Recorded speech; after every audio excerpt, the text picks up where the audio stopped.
Welcome to Collaborative Growth Coaching Podcast. Hi, I'm Christine Baylor-Goodlander. And I'm Melanie Oliveri, and we're so glad you're here. This is a space for anyone who's ready to let go of what's holding them back, tap into their true potential, and create a life that feels meaningful and joyful. Growth does not happen alone. It's about connection, support, and taking steps that feel right for you. Each week, we'll explore ways to shift your mindset, find clarity, and take inspired action toward the life you really want. If you're ready to feel more confident, clear, and connected to your purpose, this podcast is for you. Let's walk this path together and discover the amazing possibilities waiting for you. Welcome to Collaborative Growth Coaching, where your next chapter begins.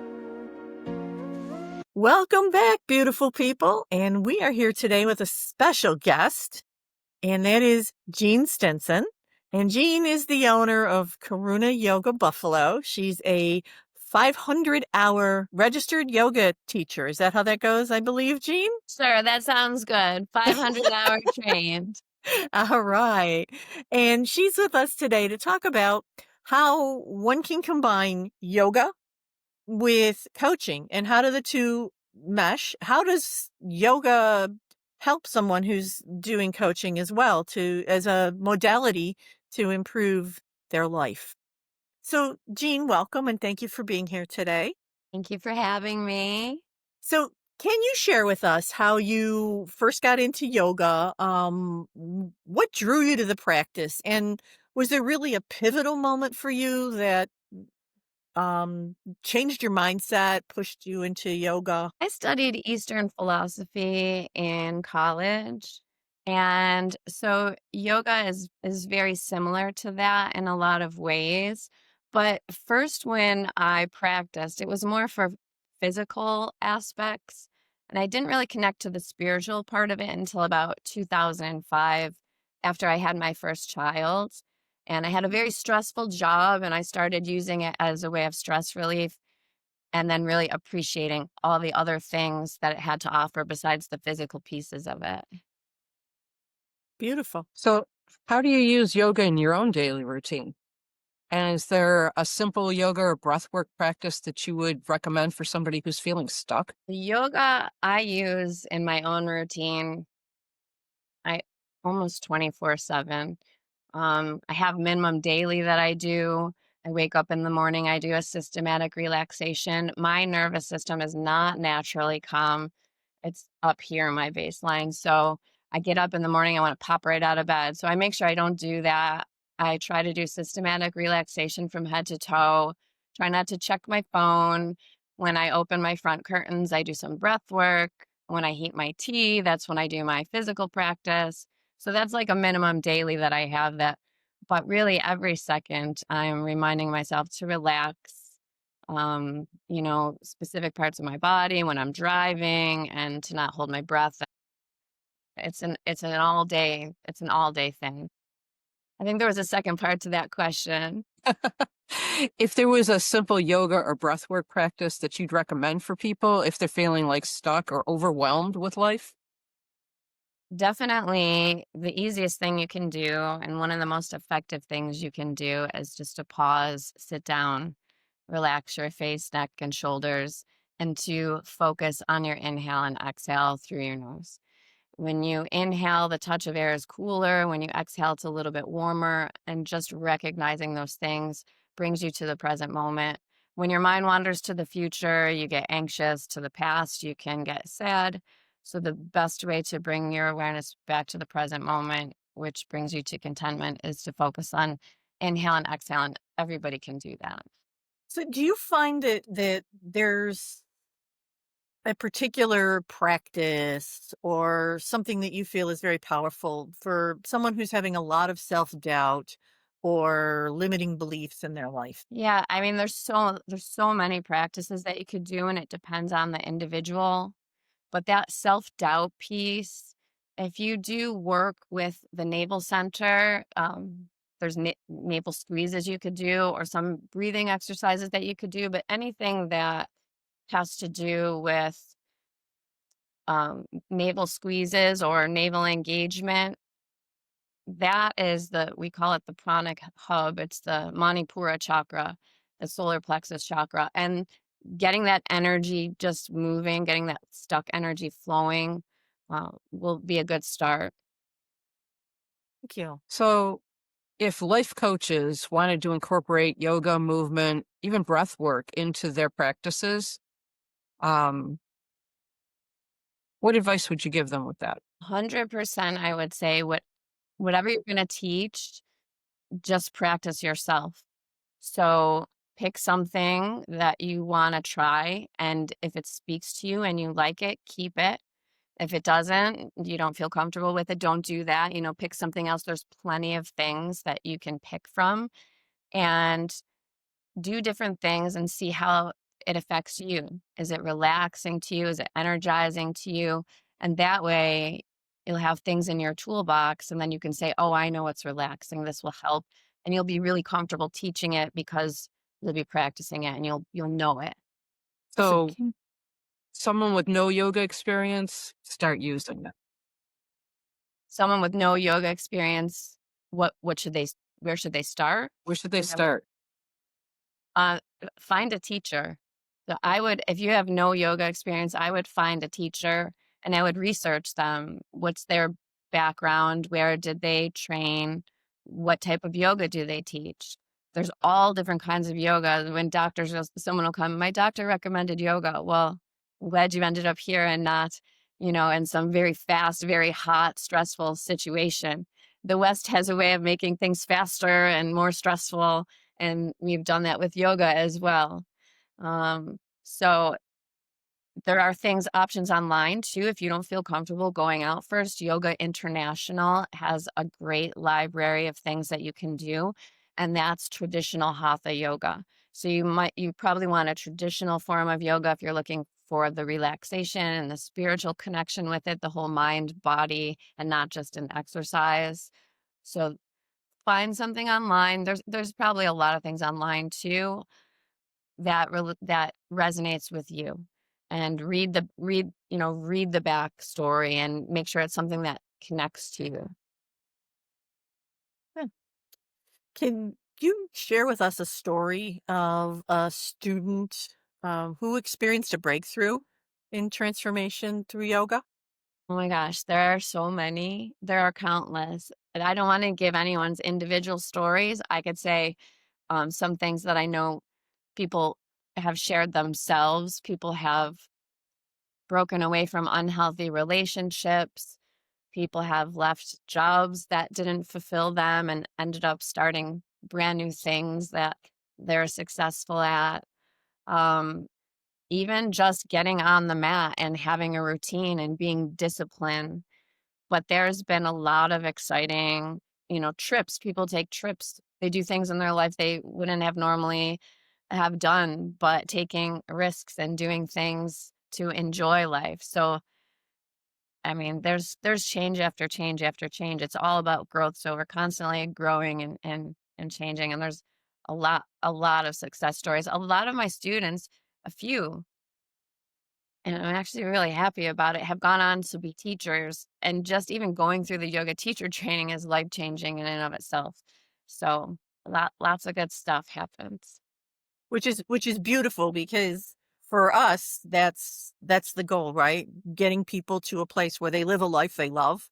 So if, any of these things help them move through places where they're stuck or, into something that allows them to grow, that's a fabulous thing. And that's why we like to bring other people in and have these conversations because there's so many different ways to allow yourself to grow in addition to the coaching. There's Mhm. methods that we feel can be beneficial to people as they're going through a coaching process. So thank you for that. So, how does yoga connect with like spiritual principles or universal laws like the law of attraction? Oh, so that's so great. So, we do a lot of energy work in yoga. And so the law of attraction and the law of energy, we do everything everything that we practice is raising your vibration, right? So we're doing all of these practices that let go of all of the stuff that's not you. You're becoming lighter and you're vibrating at a much higher level than you normally would. And then your thought process is also being cleaned up. So these negative thoughts are falling away and you have these positive ideas. You're thinking more about these joyful things that you like, joy, pleasure, abundance, all of these things start to become in the forefront. So it really is a great way to attract all of those things for you. Yeah, it Absolutely. totally makes sense. It totally makes sense. You can only connect with the vibration that you're vibrating at. If you're Yeah. here and your dream is here, you're missing each other. You have to shift that vibration to where you want to be. Yeah, and people will say, shift your vibrations. Like, okay, well, how the heck do I do that? Right. Well, one of the ways that you can do that is through yoga. There's a bunch of ways that you could shift your vibration. Um, Yoga has been successful for me and I've seen it be successful, but there's a bunch of different ways you could do it, but it's one of the ways that you can raise your vibration. Every time you practice meditation, every time you do pranayama breath work, you feel the shift. And so according to the law of attraction, you're going to vibrate higher, attract, higher things. And so Well, I can tell you from knowing that when people come out of your class, they're buzzing. They're ready to go. They're happy to get on with their day, because I get to see them. Sometimes I get to see them when they come in, and then I get to see them again when they leave. And they are very different that's when they funny. when they leave. And I think that's for me, that's a cool observation to make. So Yeah. I hope that feels good to you. So that's a kudo on your part for doing Yeah, such a thank you. wonderful That's class. really, really nice. I understand. It's like when people walk out of your massage room and I see they're just like, "Thank you so much." That was like, yeah, it's it's like that. And that's a fun part of what we do, right? Getting to see that we're It really is. It giving really that to is. people. Yeah. Yes. Making a difference. Yay. Absolutely making a difference. So, here's a fun one for you. What's your favorite mantra or affirmation that you like to pair with that yoga practice of yours? So what's interesting is mantra is different when you talk about it maybe in life coaching or different. It's like a phrase. In yoga, mantra is a seed sound that we use in meditation. But a phrase that I use from Thich Nhat Hanh, who is a Zen, well, he's no longer on this earth, but Zen Buddhist monk. And the simplest phrase from him, I use it in class almost all the time. Breathing in, I'm aware I'm alive. Breathing out, I appreciate my life. So we do that in yoga class. So many things can be going on in life. Life can be hard and we all go through stuff, but we all can appreciate that we're still here and that we still have this body and that we have another day to live. And we can appreciate that right in the very moment. So that's my ultimate favorite for that. So being present and being grateful Yeah. is really what it Breathing comes in, down to. I'm aware I'm alive. Breathing out, I'm grateful for this life. Genuinely grateful to be in this body, to be here right now. It's nice. Excellent. I love it. I love it. Beyond the breath, is there one yoga pose that you would recommend if somebody just wanted to do a real quick mindset change, something that just about anybody can do? Yeah. And we always want that quick, right? Want that quick fix. And Well, and if sometimes, you're like with us, if you're running between clients, with massage, yeah. or if something's going wrong and your kids are coming home and you just want to be in that right mindset. So I love downward facing dog. I think it's and also, I'm gonna regret saying this, but forearm stand and yoga is not about standing on your head or anything like that, but I Mhm. have an extra busy mind. So being upside down has really helped me a lot. It's hard to think about much else when your face is like this close from the ground but but downward facing dog, 'cause sometimes you don't have anything else. Down dog is a forward bend, so it stimulates your parasympathetic nervous system, which relaxes you. So anytime you're doing a forward bend and downward facing dog is just so nice. You just do a nice stretch. You can stretch through the hips, the back, and then you breathe. And if you want to do a couple belly squeezes, that gets your energy flowing in a different way. And then just focus on your inhale and exhale in that posture or in any posture. But everybody's different. Sometimes you can lie down on your back and do knee drops with the head turning. That'll get you to focus. We do that in class. So, but child's pose, crocodile, or downward facing dog, whatever just kind of gets you. You have to practice, but I love down dog. I love down dog a It's lot. my favorite. It's great. It's a great pose. Oh, see, my favorite is corpse pose. Yeah, that's a great one too. That's everybody's favorite posture in my class. If Mhm, you're feeling particularly vulnerable, sometimes that's not the best. Sometimes going downward, but if mhm. you feel free to do shavasana, corpse pose, that they're all great, but that's a great one too. I love that. Thank you. So, what's one last piece of yoga wisdom that you would love every listener to take away from this that they can apply in their own life? I think that people need to understand that the goal is not to fill our calendars. The goal is not to be better. The goal is not to be a yogi. The goal is not to be, when I reach samadhi and perfect enlightenment, I'll let you all know that we're all a work in progress. So to give yourself a break. And I heard you guys say in one of your podcasts, notice what you notice. And and I love that, and we do that in yoga. So all you have to do is turn in the direction where you wanna go and just start to notice.